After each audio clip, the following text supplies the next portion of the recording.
Ada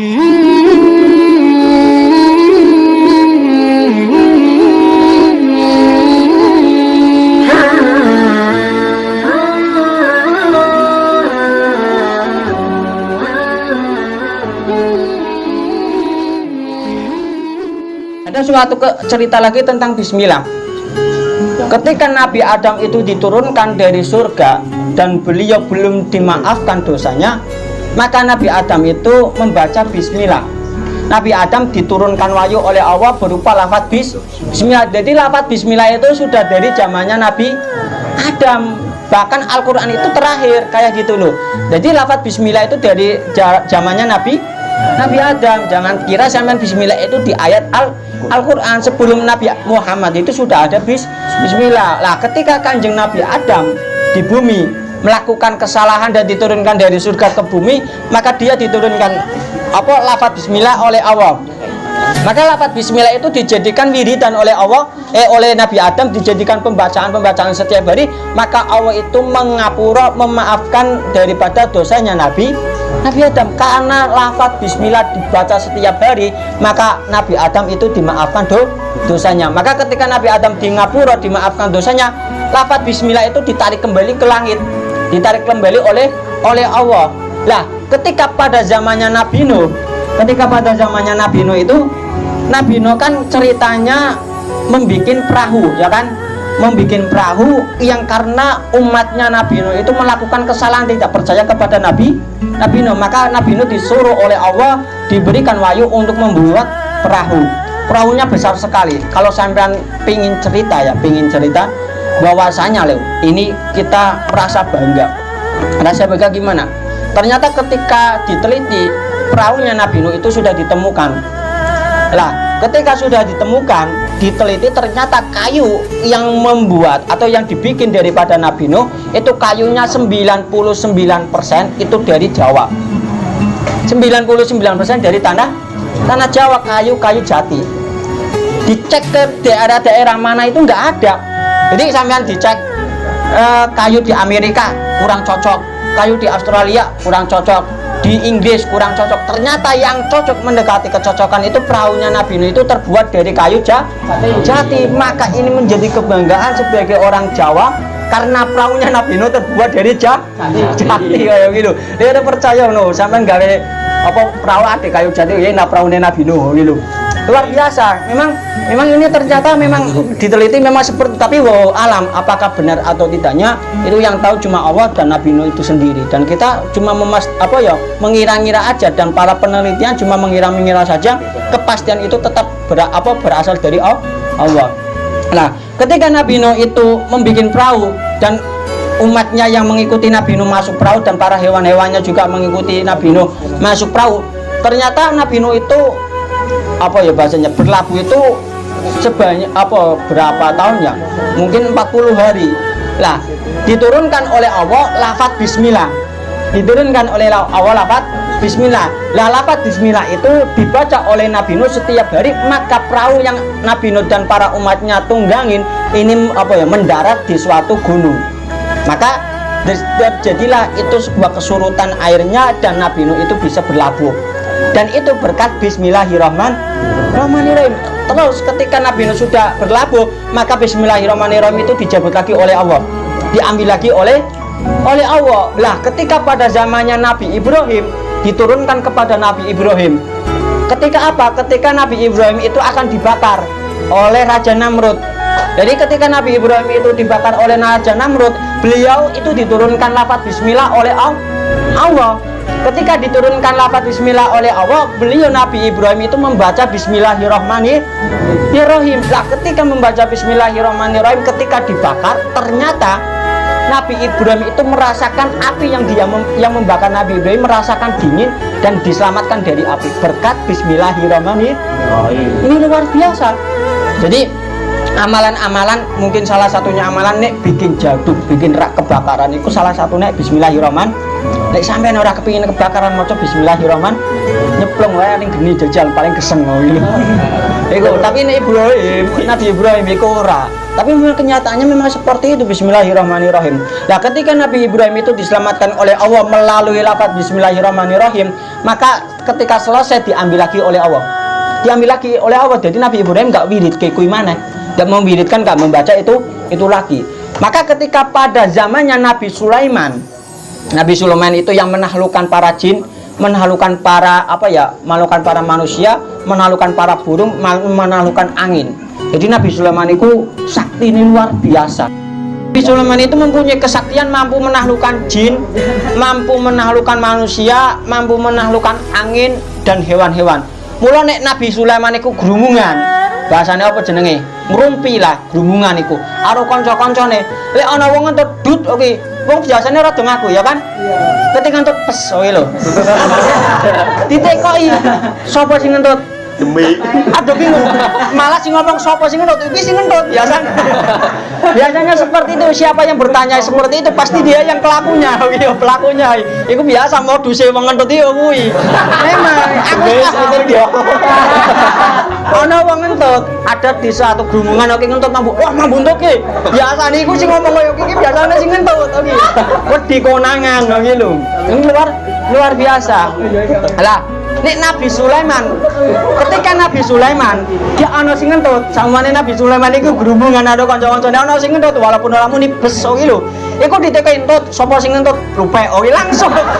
Karena Nabi Sulaiman itu mampu menaklukkan entut. Jadi nek Nabi Sulaiman ana wong entut ditekok entute sapa gitu. Entute deme oke. Iso jawab iku Nabi Sulaiman. Memang luar biasa. Di zaman sekarang ada orang yang bisa berbicara dengan hewan. Orang yang bisa berbicara dengan hewan. Saya pernah ziarah ke makamnya itu Ki Ageng Serang. Makamnya di daerah Serang itu Serang Banten, bukan kandang Serang ya. Serang asam nah, di daerah Serang Banten itu ada namanya Ki Ageng Serang. Ki Ageng Serang itu orang yang bisa berbicara dengan hewan. Jadi ngomong apa? Bek, oh mangan oh gitu. Bahasane meong oh arep kawin oh gitu. Paham kayak gitu. Bu, oke ah berarti arep laki yo. Tahu, lo tiga kau ngerti ya itu. Apa jenisnya kowe? Itu kan spesies.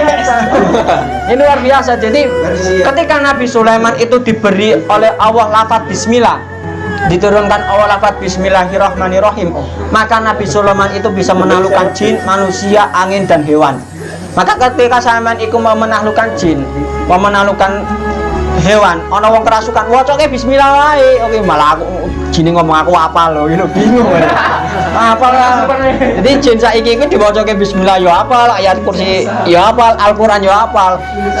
Sampeyan wocoke wae TikTok oke cok ora apal ngono kuwi. Lah ini apal berarti kebangetan niku jine iku. Kebangetan iki. Atau memang jin zaman saiki iku gaul-gaul tenan itu. Lah, ketika Nabi Sulaiman diberi lafaz bismillahirrahmanirrahim oleh Allah, maka dia mampu menaklukkan semua makhluk, terutama jin, setan, iblis, bahkan manusia, bahkan hewan pun ditaklukkan oleh Nabi Sulaiman. Maka ketika Nabi Sulaiman itu meminta hajat oleh Allah dengan menggunakan bismillahirrahmanirrahim akan dikabulkan oleh Allah. Maka ketika mampu seperti itu diangkat lagi bismillahirrahmanirrahim oleh Allah. Maka Nabi Sulaiman nggak bisa membaca bismillahirrahmanirrahim, tapi mampu menaklukkan. Maka ketika pada eranya Nabi Musa, nah, pada eranya Nabi Musa itu diberi wahyu oleh Gusti Allah berupa lafaz bismillahirrahmanirrahim. Lah maka Nabi Musa itu zamannya Fir'aun, ya kan? Maka Nabi Musa itu mampu ketika dikejar-kejar Fir'aun, ya kan? Ketika dikejar-kejar Fir'aun berserta tentaranya, maka Nabi Musa itu membelah apa? Membelah lautan, ya kan? Membelah lautan. Dan sampean perlu tahu bahwasanya ketika Nabi Musa itu membelah lautan itu menggunakan mantra, menggunakan doa, menggunakan lafaz bismillahirrahmanirrahim. Dibelah des langsung belah. Jejel sampean ring alas oke lho. Belah bismillahirrahmanirrahim. Oke lah duren. Seperti itu. Nah ini luar biasa. Nabi Musa itu mampu membelah lautan itu cuma menggunakan lafaz bismillahirrahmanirrahim. Apa kae? Apa tau gegere? Menggunakan lafaz bismillah. Bismillahirrahmanirrahim. Maka ketika Nabi Musa itu mampu membelah lautan, ketika Fir'aun mau menyeberang itu lautnya tertutup, maka Fir'aun itu tenggelam di dalam lautan. Lah maka Nabi Musa beserta tentaranya, umatnya itu selamat dari kejaran Fir'aun cuma karena bismillahirrahmanirrahim. Maka ketika rampung selesai dari perjalanan itu, bismillah dicabut lagi. Ketika dicabut lagi, ketika pada eranya Nabi Isa, Nabi Isa itu diturunkan lafaz bismillahirrahmanirrahim. Maka Nabi Isa ini mampu menyembuhkan orang yang buta, mampu menyembuhkan orang yang tuli, dan mampu bahkan menyembuhkan orang yang mati. Ketika Nabi Isa itu mau menghidupkan orang yang mati, dia mengucapkan bismillahirrahmanirrahim. Itu Nabi Isa. Maka ketika Nabi Isa selesai menghidupkan orang yang mati, bismillahirrahmanirrahim dicabut lagi, diangkat lagi oleh Allah. Maka terakhir kepada eranya Nabi Muhammad sallallahu alaihi wasallam, Nabi Muhammad diturunkan bismillahirrahmanirrahim.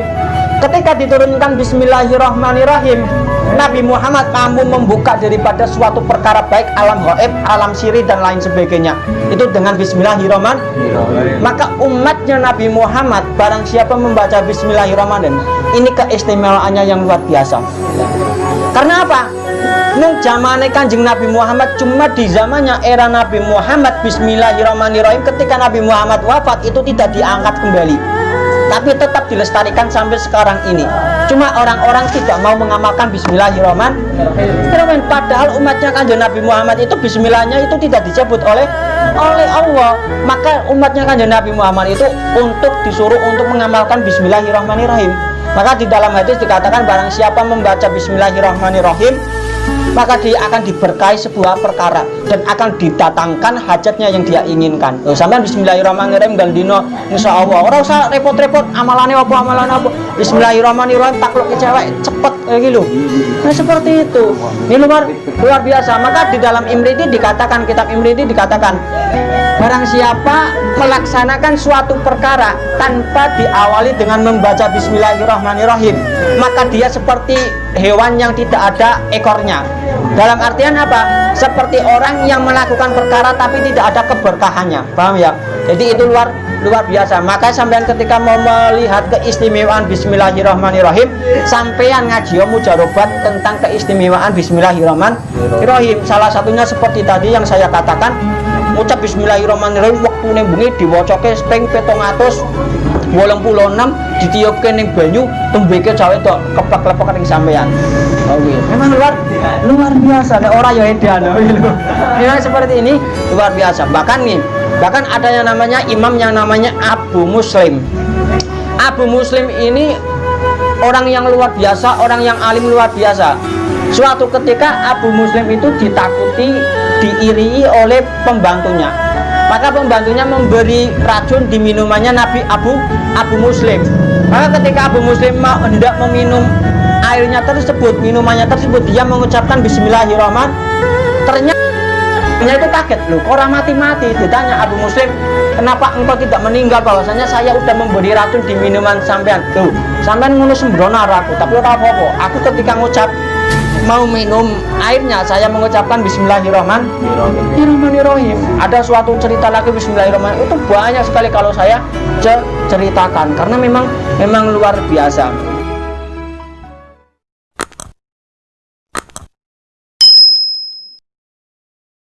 Matur suwun lur, waktune lur, oke.